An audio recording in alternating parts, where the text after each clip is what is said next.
Welcome to Talking Grit, a Detroit Lions podcast.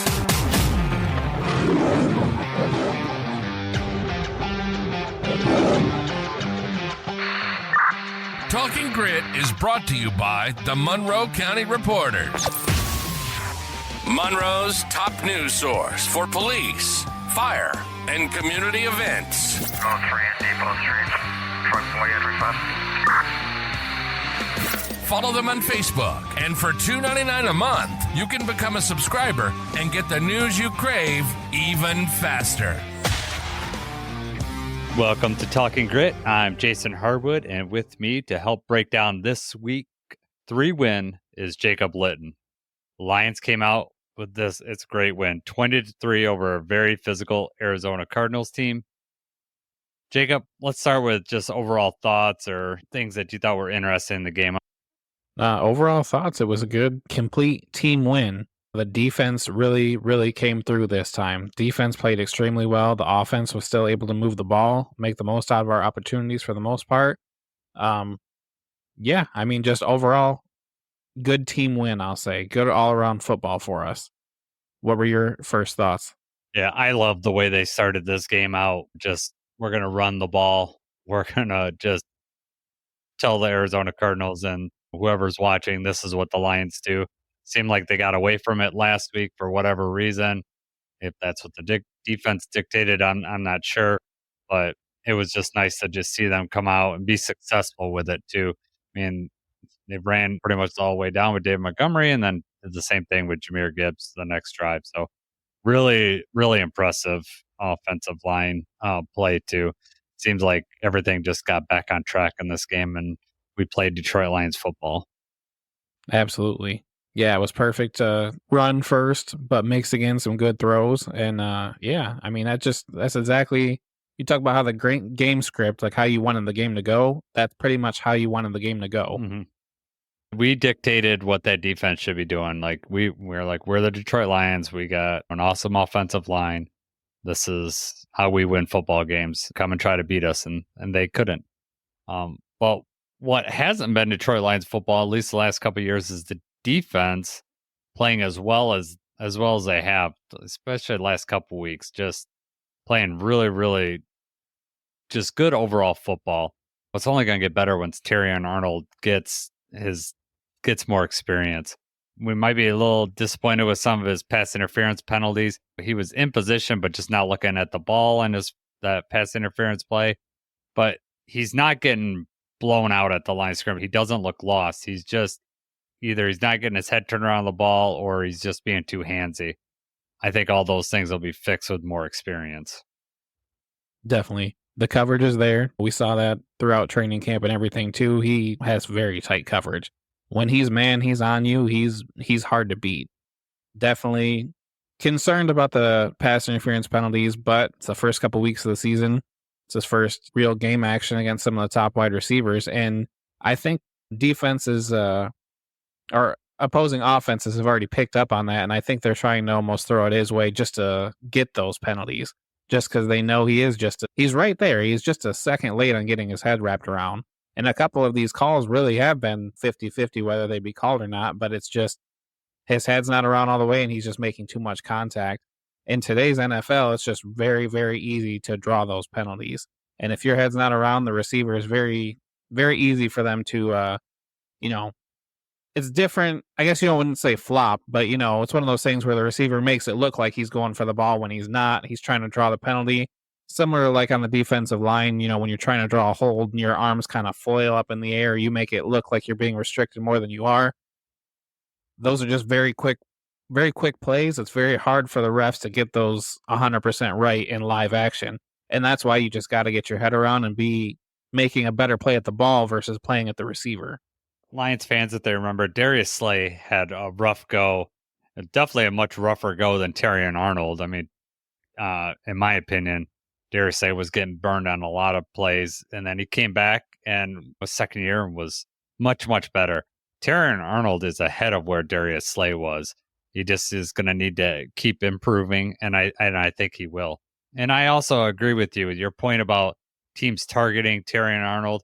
once you get in the book about having pass interference penalties, they're just going to keep testing you until you don't get those penalties. So he's going to just have to just be more conscious of looking for the football and keeping his hands off the receiver. And he did make a couple nice plays, though. I mean, he did make some nice plays in this game. They tested him, and he answered for sure, but he did have the penalties. Yep. So it wasn't a 100% clear game, but I mean, I thought overall it was really good for him. No, I agree. And second half, they tried to test him. It feels like second half, Kyler threw the ball up a few times just trying to draw one of those penalties. Yes. And Terrion played good coverage, and we got enough pressure on Kyler that he wasn't able to make very crisp throws, especially that second half when they were trying to come back there. Another one thing the Lions will have to work on is penalties. They had 9 penalties for 79 yards. Some of them were pre-snap penalties too. That's very uncharacteristic of a Dan Campbell team. So I'm sure that's being talked about. That's going to be worked on. We gave up 5 first downs through penalties alone. That's obviously not good. So we'll have to work on that, but that's we won the game. So ultimately that's what's important, right? Definitely. That's all that matters at the end. Having the score when the game's over. Just because this is something that's talked about, that 2-minute warning call, the whistle blew. So if you watch that, I watched the replay again on all 22 film. The offensive line just kind of gives up and just allows that pressure to hit Jared Goff, and he just lets go of the ball and they catch it. But the whole team had given up by the time that he threw his pass. So it's pretty much a non-issue. The ref might have blew the whistle early from the 2-minute warning, but regardless, the play was dead, so it didn't matter. Yeah, I texted you. That exact same play is the same kind of stuff that's cursed the Lions forever, though. Those kind of things happen to us. Big momentum shift. Usually we're on the other end of it. We don't usually come out on the right side of that, but when you're looking at it, watching on TV with the broadcast and everything like that, those clocks aren't 100% synced exactly right. And when you watched it live, it looked like we got the ball off and it looked like we just given up a pick 6. And then even when they're slowing it down and trying to look at the game clock, it's really hard to tell whether it was at 2 minutes or not. But live, the ref blew the whistle. I mean, they replayed it with the volume and everything. You could hear the sound from the stadium. They definitely were blowing the whistle as the play was happening, before the interception happened and everything. So, I mean, they were trying to blow it dead, so that's not on them. Yeah, no, it just the optics. Again, if you're a Cardinals fan, you're like, this is crap. We got 7 points taken away. If you're a Lions fan, you're like, our team gave up. They blew the whistle. So, but I agree. If I was a Cardinals fan, I'd be really mad about it because seemingly you had a touchdown. Before we get into the game, yesterday was a really physical game. Ended up with a lot of Lions injuries. And we've got some not so great news today, some decent news for some players. So Derek Barnes seems like he's going to be out for they said a significant time. Seems like there's some damage to a ligament. It's not torn, they don't believe, but so they think they'll be back through the season, but we don't know how long exactly right now. Aleem McNeil went down. He only played 16 snaps in that game. I was kind of surprised. I thought he had played more than that, but only 16 snaps before he went out with a shoulder injury. That seems like week to week, so it sounds like Aleem may avoid IR. Frank Ragnow, the news just came out. We're recording this right around 9:45 right now. Like within the last hour and a half, Frank Ragnow, it's been reported that he's got a partially torn pec. It says that he should be good. It says week to week. We know that Frank is a tough son of a gun. So if he can play with it, he's going to play. Sure, he'll have to have a sling or some sort of support, but that's going to probably affect his ability to block, you would think. Marcus Davenport, the oft-injured defensive edge, is out for the season. And Brian Branch he had that nasty hit. He even tried to avoid and get out of that, and the receiver ducked his head to try to protect himself, and they end up I'm pretty sure Brian Branch was knocked out in that game. Yeah. That was a tight end too. It was a bigger guy, so I mean, yeah. Violent collision. It was. And so one thing that I was encouraged by is that after Brian went to the tent, he was out talking to teammates. So, and he seemed to be pretty with it. So not that we can read too much into that. It's better than him be taken to the hospital or something more severe. So he was out at least talking with his teammates. So we'll see. I mean, we don't. Hopefully, there's not much more injury stuff to come out. Hopefully, Alex Anzalone can play next week because with Derek Barnes being out, I like our linebacker room, but depth's going to be an issue if we're out Barnes and Anzalone for any period of time. Yeah, that's going to be really hard to make up for both of them being gone. Yeah, so let's get on and let's talk about this win. This is last week we had to suffer through talking on a loss. This week I was so excited to talk about. There's so much cool stuff in this game that happened that I want to talk about. First thing, we don't really ever single out special teams, but let's single out Jack Fox. Let's talk about him really quick before we get into the defense. Punted the ball 5 times. 4 of them were inside the 20. He had the 2, the 12, the 9, and the 7-yard, and he had 1 touchback. On that touchback, that's when they had a penalty on Arizona, so even that was at the 10-yard line. We would pin Arizona back constantly, and it was a big difference in this game. Absolutely. It limited their offense about what they were able to do and how much field they had to work with, and it really affected their offensive game calling, which in turn made our defense even better. So definitely heck of a game by Jack Fox. Yeah. Because we have to point out while we're on special teams, it's not as big of a deal right now because we came out on the winning end. But our rookie kicker did finally miss a kick. He missed an extra point. Looked like he was trying to kick a 70-yarder on the extra point, which he's had this problem. It kind of what we saw in training camp. He's got one strength. It's full strength. Just boots it. He misses the extra point. What were your first thoughts when that happened? I was like, yeah, I'm hoping that it doesn't come back to bite us. When they kicked when Arizona had to kick 2 field goals and put us up by 7, then I was like, okay, well, at least we would tie. But then you start going through, I was like, man, we would have had to force them to do a 2-point. Luckily, none of that happened, and we avoided all of that. But yeah, it is what it is. Kickers miss extra points. The first extra point he kicked was not cleanly down the middle. It was off to the right a little bit. So yeah, a little right. Yeah, and I kind of question whether he made that one at first, and then the second one he just sailed. That was pretty considerably right. Yep, can't make a habit out of that. No, like we said, doesn't really matter this game. Obviously, you want to make all those, but right, we'll be holding our breath when he kicks his next extra point for sure. Yeah. All right, let's get on to this defense and what a defensive performance this was. What do you want to start with, Jacob, on this defense? Really, I mean, kind of what we talked about the keys of the game before. I know I said it. We've got to keep the run game in check. We've got to limit the running back. We knew Kyler Murray was going to be getting some scrambles and everything, but I wanted to make sure we stopped that run. We know we have a great run defense. We were without Anzalone.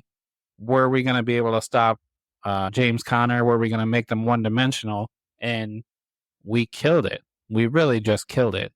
James Conner, 9 carries, 17 yards. He also only had 1 catch out of the backfield. Just really took him out of the game. The other running backs combined for 15 yards. And their leading rusher, as Baker Mayfield was for the Buccaneers, their leading rusher was Kyler Murray.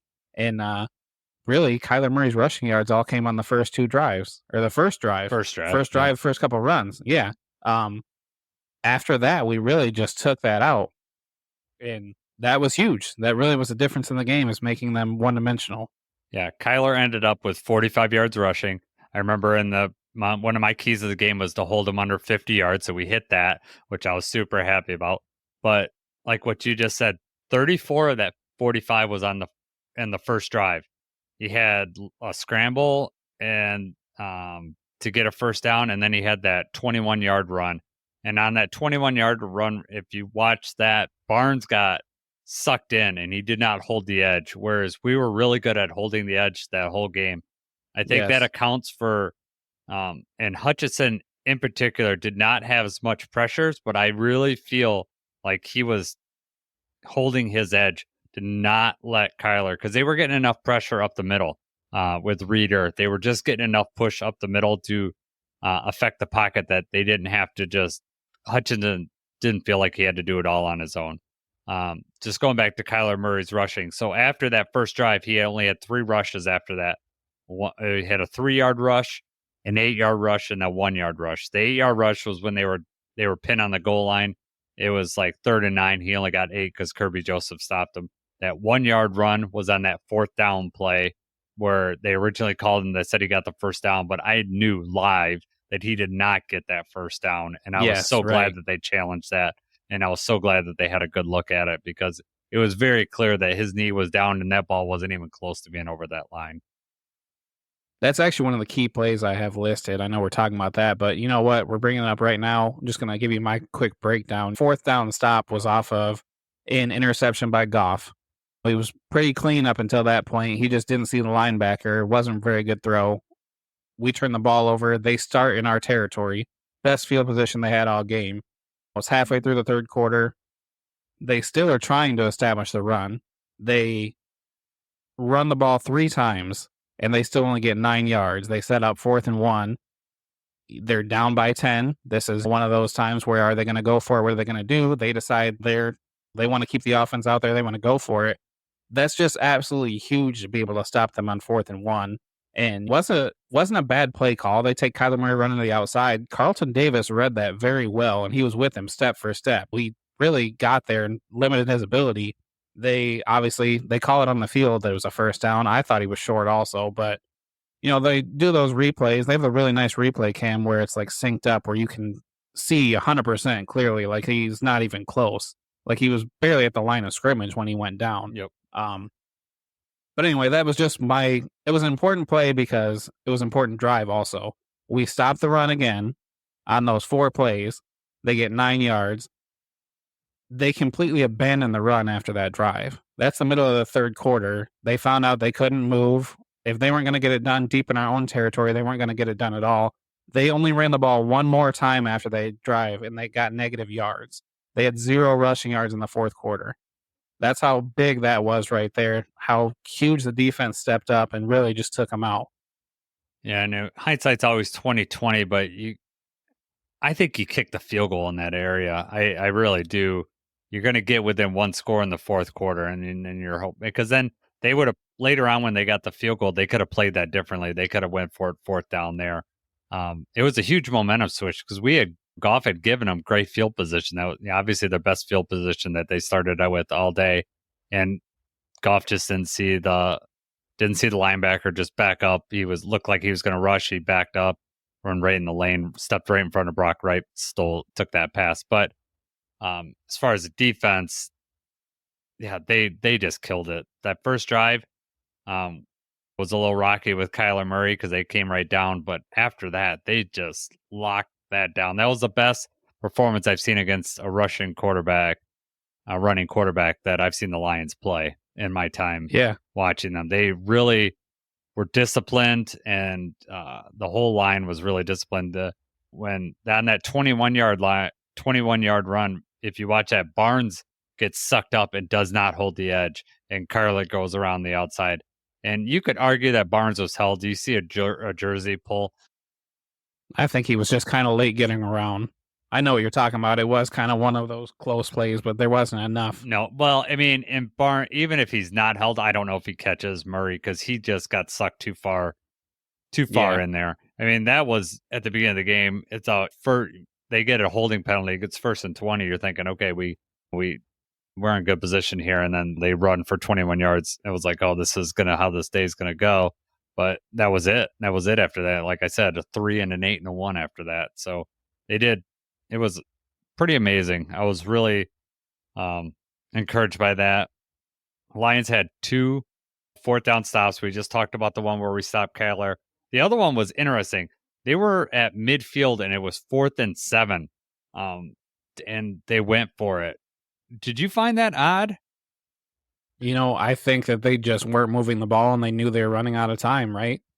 I mean, it just seemed like they had It is kind of weird. Yeah. But right, exactly. That was at the beginning of the 4th quarter. It didn't seem like it was desperation time yet. I don't know if they liked something that they saw on that drive or whatever they were doing with the ball. Maybe they had a play dialed up. They thought they were going to be able to do it. I believe that was one they were trying to dial up to their tight end. Yeah.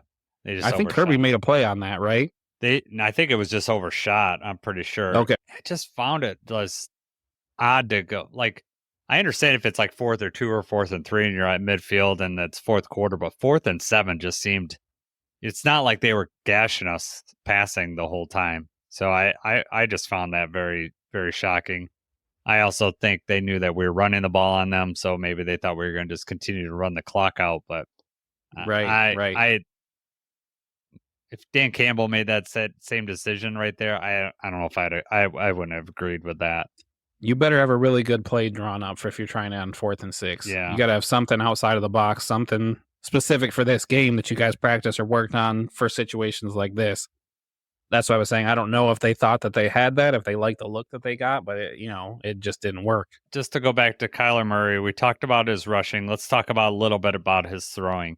The previous week, he had lit up the Rams with all deep shots, and he was like a perfect 6 for 6 or something like that. Right. We held him to just only one catch or one reception on 7 attempts, and then one of those was that terrible interception. Goff threw a ball, he just didn't see that linebacker. I don't know what Kyler saw when he threw that up. They caught us a little off guard because we weren't in position. And so I think he just thought we were going to hike it up, but Kirby Joseph was in perfect position. Terran Arnold wasn't lined up. That's exactly what I was going to say is we were late getting over there. There was a kind of a communication between Terrion and Kirby Joseph. Terrion lines up over Marvin Harrison, and then I think that Kyler thought that Marvin just beat him deep. I don't think he realized that Terrion had the under and that Kirby was running over top. Yep. Yeah, that's what it's obvious that he didn't see him because, you talk about an easy interception. And we can't blame it on the end zone because the end zone was painted red, and it wasn't right. Kirby was hidden like they said with the Matthew Stafford thing. Kirby's gotten 2 picks, and they're both been in the end zone. Huge plays. That was easy though. Yeah, that's exactly how he draws them up. I mean, we talk about him playing center field. That's what he's comfortable in, and that was a routine fly ball. Yeah, he just drops back. He sees it the whole step of the way. He beats Marvin Harrison to it in front of it. It was just a great play. Yeah, he actually probably could have returned it a little bit. Yeah, I think with Kirby, I was kind of surprised that he didn't because Kirby usually will do that kind of stuff because there didn't seem like to be a lot of traffic out there, but I'm glad he downed it. I think it's better that way. But yeah, that was awesome. So I went through Kyler Murray's first 3 games. So his average time to throw in the first week was 3.19 seconds. It went down week 2 to 3.1 seconds. This week was at its lowest, 2.88 seconds. So I think the Lions, it shows the pressure that we were given. He was having to get the ball out quicker. This is a really cool stat, though. I think it shows how much better our secondary is. So in the next gen stats, they will look at tight window percentage. Week 1, 16.1% of the throws were in a tight window. Week 2, 14.3. This week, 29.4, over double of last week. It just shows how much stickier we are in coverage, and that you got to be extremely accurate to get the ball in there. We know that Stafford can do that, and he showed that in week 1. We know Baker Mayfield isn't as good as Stafford about getting in a tight window, and same thing with Kyler Murray. So it just shows that we're getting stickier in coverage. You can have a quarterback like Mahomes or Stafford, those type of quarterbacks, they'll be able to get it into tight windows, but these other quarterbacks, Kyler Murray being one of them, couldn't get it in there. So I was really encouraged by seeing that stat of how much stickier our coverage was than the other teams that they faced in weeks 1 and 2. Definitely. I mean, I feel like most of our defensive backs, they just seem to be right on the ball. Like when we're in man coverage, or really this last game, even in zone, we were really quick to get the coverage on there. Branch was all over the place again. I know he had a couple more pass breakups, 6 tackles in this game.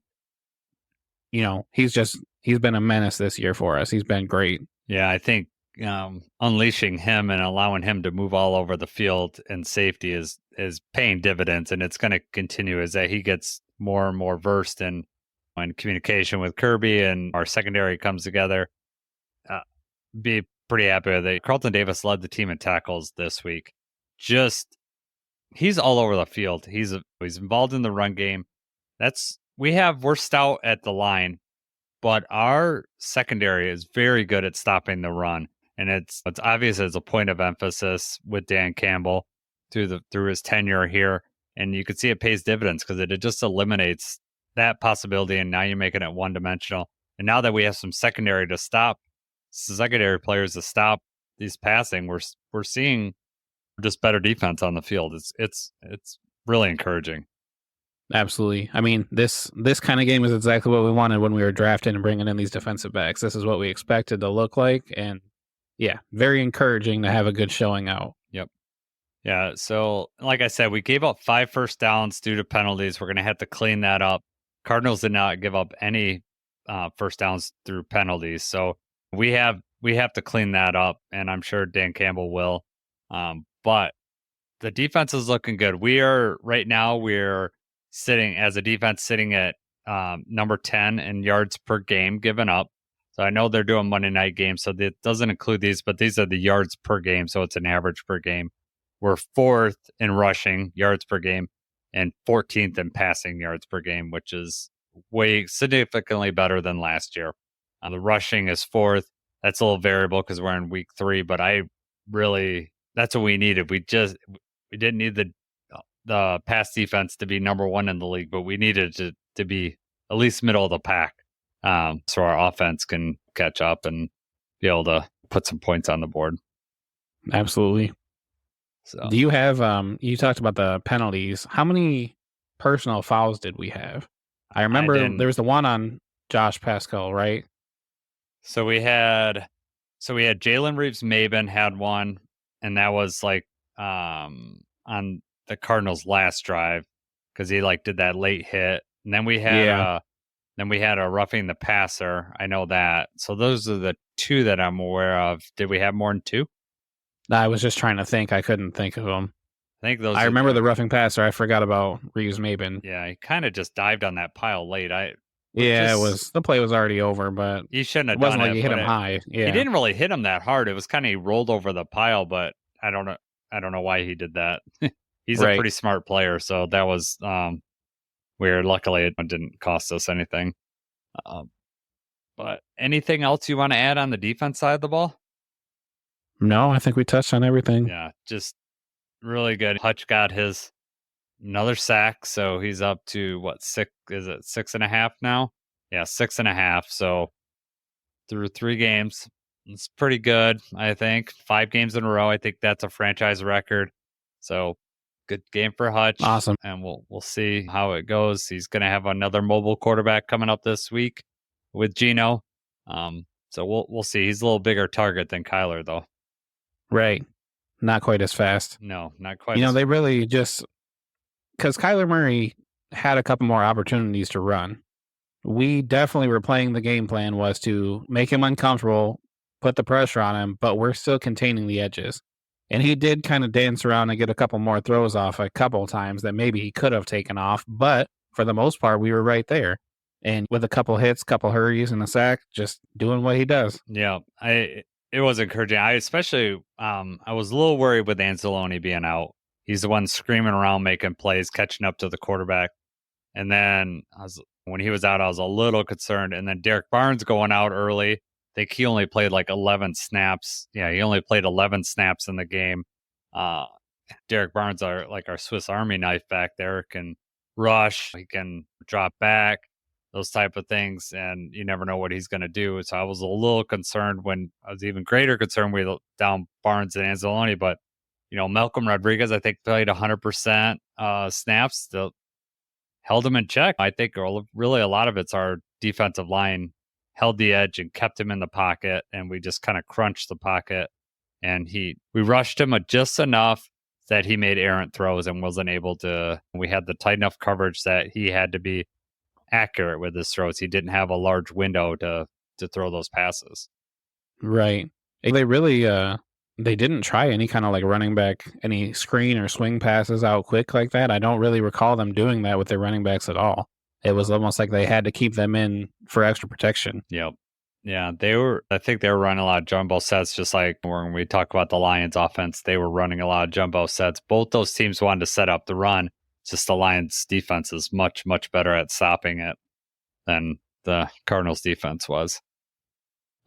Let's move over to the offense now. We're going to start with Jared Goff, 18 for 23, 199 yards, 2 touchdowns, 1 interception.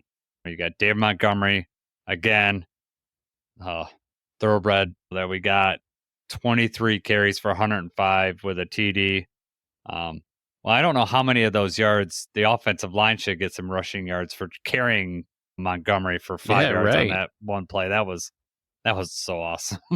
Hey, the defense was the one that picked him up. Yeah. It's not our fault. You know, we just pushed him the rest of the way, got another 5 or 6 out of it. I don't know if I've ever seen anything like that. That play. That was just. He's just along for the ride. Montgomery said he was laughing the whole time that he was up there. And when he hit the ground, I could see him smiling. You could see him smiling. I was like, that was just crazy.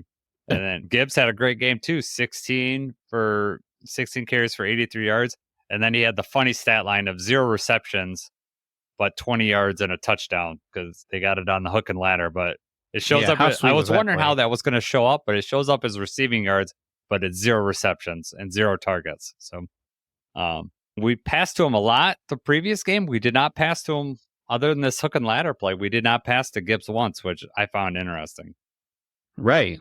Demo got a couple catches, but not to Gibbs. Not Gibbs. Last week we were 1 for 7 in the red zone. This week 2 for 2 in the red zone. So that was awesome. And another thing that was kind of interesting is we talked about us running so much in the beginning of the game. We ran a lot of heavy, like 12 personnel, and that meant we're going to have a couple tight ends in there. Brock Wright was in there, had 4 catches on 5 targets. On all that was in the first half. The one that he missed on the target was the one that Goff threw the interception on. So it was nice to see Brock get his hand on the ball. He did more catches than Laporta. It's crazy. Yeah, right. And I think he was open. They were kind of giving it, give what the defense gives you. I know, and he was getting first downs. It was very encouraging. We had 12 rushing first downs, which is you love that. We'll get to talk about one of my favorite rushing first downs a little bit later on when we talk. We did miss on the 1/4 down that we ran to Demo got blown up pretty early. So no, otherwise that would have turned into some points too. But that first down was made on the 3rd down. I think we're pretty confident we were going to be able to get it, and we fell short. Yeah, if you look at the far side ref on that 3rd down, he marked that he got so I don't know how it got moved back so far. I don't know. Just some miscommunication between the line judges there, and then results in a 4th down for us. Exactly. I was pretty sure we were going to get it. I was 100% okay with going for it on 4th down there. I thought we were so close that they might even just push Goff up there, just let him go. But David Montgomery back there squats 700 pounds or whatever he squats. You can give it to him, but unfortunately, it didn't happen. Yeah. We held the ball for 37 minutes, almost 37 minutes compared to 23 minutes at Arizona. We did exactly what we wanted to do. Kept the ball out of Kyler Murray. He can't dance around and do all his stuff. Our defense is well rested. It was a good offensive game. That was what I want from the Lions. I mean, I would like a few more points, but I really feel like that second half, Dan Campbell knew the defense was playing well. We were shutting the Cardinals down. He was just playing that field position game as well as Jack Fox was kicking it. The thing that saved us, even though we weren't scoring points, is that the Lions weren't going 3 and out. They were getting 1 or 2 first downs, enough to get good field position, kick it, and then Jack Fox just pinned them down. And since Arizona didn't have a running game, that meant they were playing behind the sticks the whole time. And when you're down in your goal line, that's not a good place to be, playing behind the sticks. Yeah, it was just working. You're right. There's no need to switch up the game plan or do anything, not take too many shots deep or anything like that when we've got the lead late in the game. There's just what's unnecessary. Goff, I think he hit like the first 10 or 11 passes in a row or something like that. I mean, he only had like the 1 incompletion for a little bit there. Yeah. Outside of that interception, I know he was a little late getting the ball to JMO on that crossing route where he caught the ball, but he was like just out of bounds. Mm-hmm. He misread him going deep another time, but I mean, overall, pretty solid game from Goff. That's what we want. Don't throw unnecessary balls. Don't try to make something out of nothing. Stick to the game script. And if our running game is working and we're only throwing, to mix it up when we have to, good things happen. Yeah, I liked what I saw from Goff in this game. He wasn't skipping passes in there like it seemed like he was doing in Tampa Bay. And he was just, we were hitting guys in the middle of the field, and he was accurate. We could talk about the Amon-Ra catch on the last drive where it was 3rd and 12, hit him for 18 yards, but that was with 2:20 left on the clock. That was a play that we saw, or a type of play that we saw over and over again last year. And Dan Campbell trusts Jared Goff to make that throw. It was, that for all intents and purposes, that clinched the game. I think had we run out the clock, even if Jared Goff wouldn't have rushed for that first down on that sneak, they would have had like 25 seconds and they would have been pinned again because Jack Fox would have probably pinned him in the 10, just from where we were on the field. It was nice to see that game from Jared Goff. We knew he had it in him. He had a lot of time back there to throw it, and he was able to put accurate passes on his receivers. Good bounce back game for Goff for sure. He needed that. Let's talk about his sneak at the end of the game. You love this. I do love it because, like last year, when I would do a parlay, if I was ever betting, I would always put Goff for less than 1 yard. This year, you can't do that because every game he's rushing, and it just seems like last year there was opportunities for Goff to rush for first down, but he just never did. Seems like he's taken those opportunities and just like, okay, I can get enough wheels to get the first down.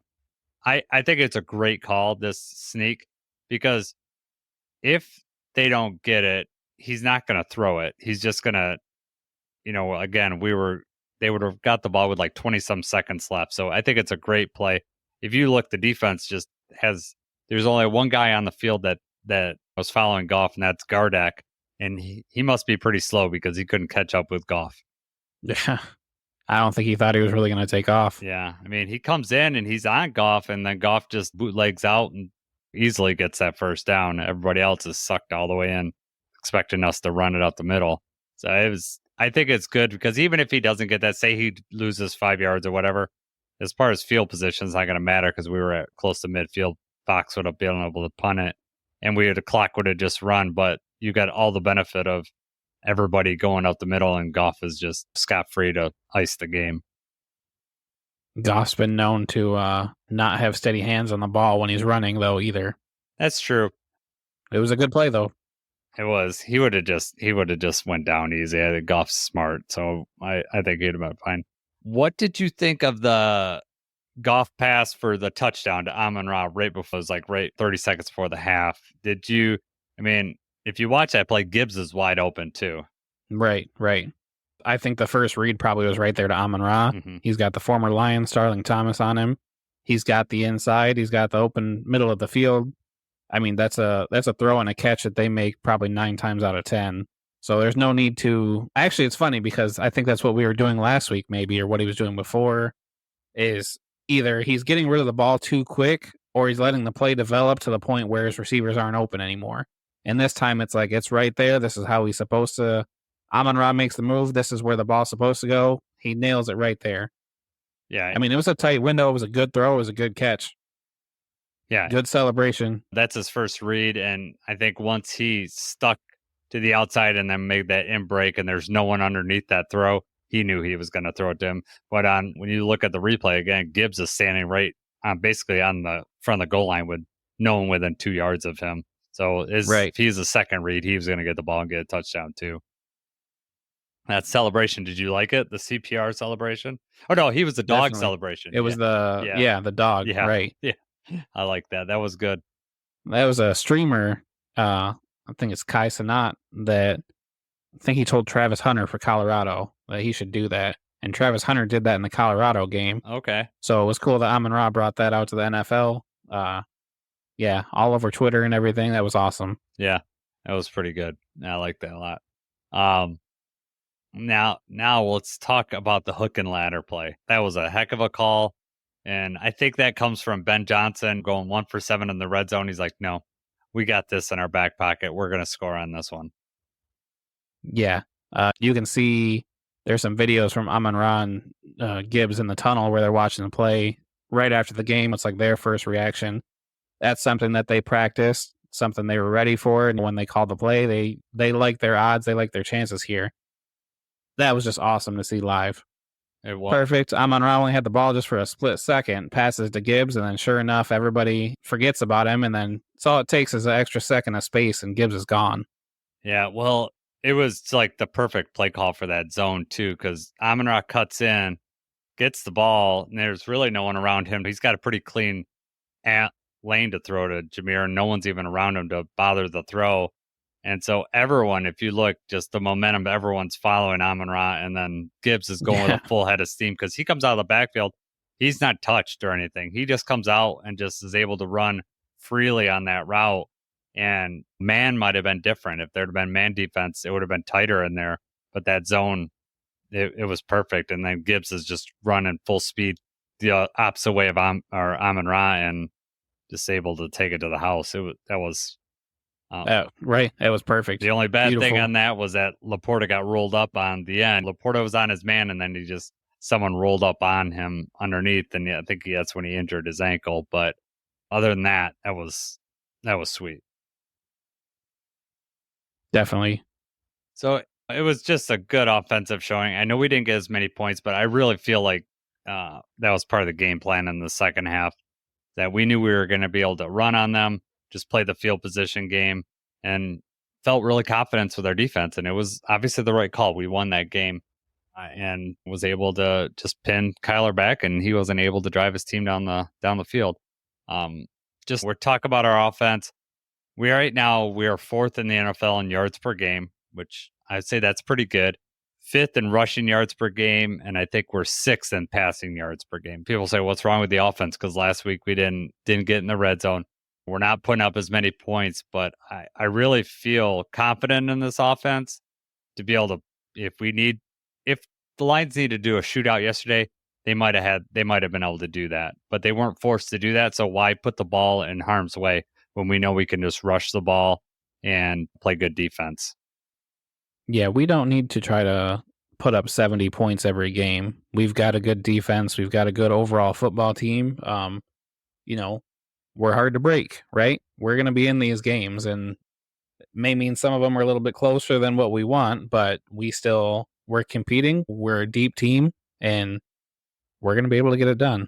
Yeah, when you hear the team or Dan Campbell say complimentary football, this is the exact game that he's talking about, right? The special teams pins them deep. The defense does what they're supposed to do, gives the offense a pretty good field position. The offense, if they can't score, they're at least not going 3 and out. They're getting better field position, 2 or 3, 4 first downs, and then having to give the ball back. So even the one play the interception that Goff threw on our side of the field, then we were still able to get out of that with 0 points because they decided to go. The defense stopped them on 4th down. So it was just a good overall. I felt really good about this team. These are the type of games that in the playoffs or late in the year that you have to be able to win these tough battles and just be able to play smart football, patient football. And that's exactly what I thought we were doing here. And it's only week 3. I mean, we're still getting the ball rolling here. It's a long season, so We're trying to figure out some of these things now and getting everything hampered out. We're a late season team. Yep. Well, I mean, that's what Dan Campbell does, his signature move where he puts his hand up, and we got to make slow improvements throughout the whole year because you got to be playing your best ball at the end of the year. Quick thought that I had, just went through all the injuries and stuff like that. And when we go through our season preview, we're like, early season bye. It might end up working out to our advantage with as many injuries as we just accumulated this weekend. It's good to have the early bye. We're going to need that extra week. Right now, it looks that way. We're hoping early bye, kind of an early reset button. We'll see how much that affects us later on. But this was also, this was our away game. We talked about how we don't have too much traveling or in between. There's no short short games or anything like that. So to come out on top of the first away game was really nice. Was it an away game though? There's a lot of blue in that stands. It was 50-50 probably, huh? It was- You know, did you see when they first let people in? It was almost all Lions Yeah. fans. Like none of the Cardinals fans got there early. I know. Well, you figure if there's an away, if you're traveling that far, you're going to get there early because it's a special game. You're getting there away. But Wait, yeah, one thing that I just love about our jerseys, the blue ones, we're the only ones with that color. So when you see it in a stand, you know that it's a Lions fan. I love it. It's just it just stands out so much, especially when there's as much there. I mean, I don't know. Did you see the video of the Jared Goff chant before the game? yeah, I did. And then I don't if you look really quickly, they scan there's some Cardinals fans at the bottom, and two of the Cardinals fans start chanting Jared Goff, and I was like, I was writing this up in this morning, and I hear from the kitchen, my wife just starts laughing, and I was like, oh, she's watching some sort of funny video, and she goes, have you seen this Jared Goff video? It's like, yeah, I saw it. She goes, did you see the Cardinals fans in the front chanting Jared Goff? I'm like, yeah, I don't know what they were thinking. So I'm thinking it's either people that weren't true fans and they just were like, well, they're saying Jared Goff. I'm going to chant this guy. Maybe he's one of our players. But it was just hilarious that we're in Arizona at an away team and we're chanting Jared Goff. It's great. Hey, man, the grit is contagious. It is. Everybody's drinking the Kool-Aid. It is. We got the loss last week. Bad taste in everybody's mouth, and we just came and the Cardinals they're gonna surprise some teams. They're a good team. I'm proud of this win. They play like the Lions. That was a tough game. They want to establish the run. We were just able to dominate and stop that. There's going to be some other teams that they're going to be able to run on, and they're going to be tough if you're trying to stop the run and you have to commit 8 men in the box because Kyler, if he gets outside the pocket, he'll pass. Marvin Harrison Jr. is going to be he's a good one. So he's going to be a great weapon for Kyler to have. It was a good win. I'm happy with it. Definitely. Let's before we head out of here, a couple things. First, let's our grit guarantees. Mine was Jared Goff throws 2 TD passes, hit that in the first half. And you wanted to go perfect in the red zone and went 2 for 2. So there we go. We're good to Guaranteed. go on that. One thing that just overall about the podcast, Jacob and I hit a pretty significant moment last week. We hit 10,000 downloads total, which I understand bigger podcasts hit that probably on a weekly basis or whatever. We're just 2 Lions fans that, for whatever reason, people are listening to, which we really appreciate. And so this is not a brag about the $10,000. This is more of an appreciation. Just it's amazing that that we were able to create something like this. And I want to thank Jacob for being along on the ride, and thank everybody for listening because it means a lot to me. And do you want to say anything, Jacob? No, just a surreal feeling to hit that number. Every milestone that we've hit so far just kind of still seems crazy. Yeah. That we're even having any kind of moderate, small success that, we're just 2 Lions fans talking football, and to have the support of everybody has been huge. We really appreciate that. Yeah, we really do. I mean, and along the way, we've had some help. Jeremy Reisman coming on was huge. Justin Rogers coming on. Those type of things that, those are the type of things that we dreamed would happen a lot later on. And we just happened to, for whatever reason, we got that opportunity earlier than we expected. And it's been a pleasure to be able to just talk Lions and, being able to just share all this excitement with everybody. And I didn't mention it last week, but I was at the stadium and one of our listeners was there. I got to meet him face to face and we talked, and he asked me for a picture, which blew my mind. And I couldn't believe that someone would want a picture with me. I'm just a regular Lions fan. And so that was really cool. So a lot of the stuff has been really, really neat, and just the community has been great, and I just appreciate everybody for hanging in with us. And as we kind of get all this stuff down, we've been really lucky to get good guests. Speaking of good guests, we got 2 good ones coming up this week with the Seahawks matchup.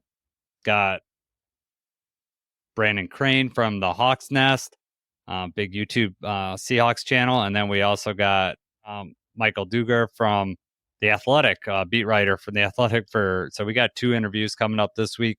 I'm going to have lots of good information for you guys on this upcoming Seattle matchup. Big Monday night showdown right before our break, and with a team that we have not had very good luck with lately. So let's hope we turn the tide here. Right.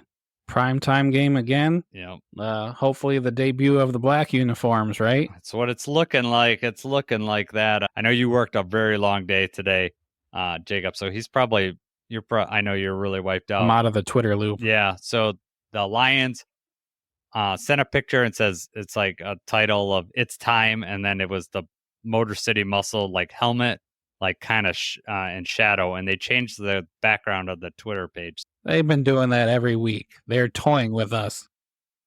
This was a date we circled, though, that we were pretty sure it was going to happen. If it doesn't come this week, then they're really messing with us. But it's going to happen this week. But we could talk about that on Wednesday when we do our little. Maybe we'll have more information by then. We'll be back on Thursday with our game preview. We're going to see how these interviews go.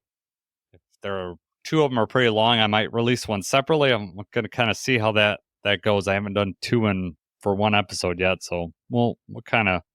I don't want to have like an overly long episode just because I don't want to overwhelm anybody. Because once we get above an hour, it starts to seem like it's a right, especially when it's tough, talking about the other team. Yeah, tough to swallow. So we'll kind of play that by ear. So you might have 1 or 2 episodes, just depending on how that all breaks down. But I'm loving learning about these other teams. The people that we've gotten have been amazing. So we already got the Cowboys lined up for after the break. So it's working out well for us and our listeners, because I think from what we've heard, the response has been great on those episodes. So again, wanted to say appreciate everybody for listening, and let's enjoy this win. I know we got some injuries, but let's just enjoy this tough win. Let's get in, take it to Seattle. Seattle, they haven't played anybody of note yet. They're gonna, hopefully we can open their eyes to what it means to play a playoff team. So all right, for Jacob, I'm Jason. Let's go Lions.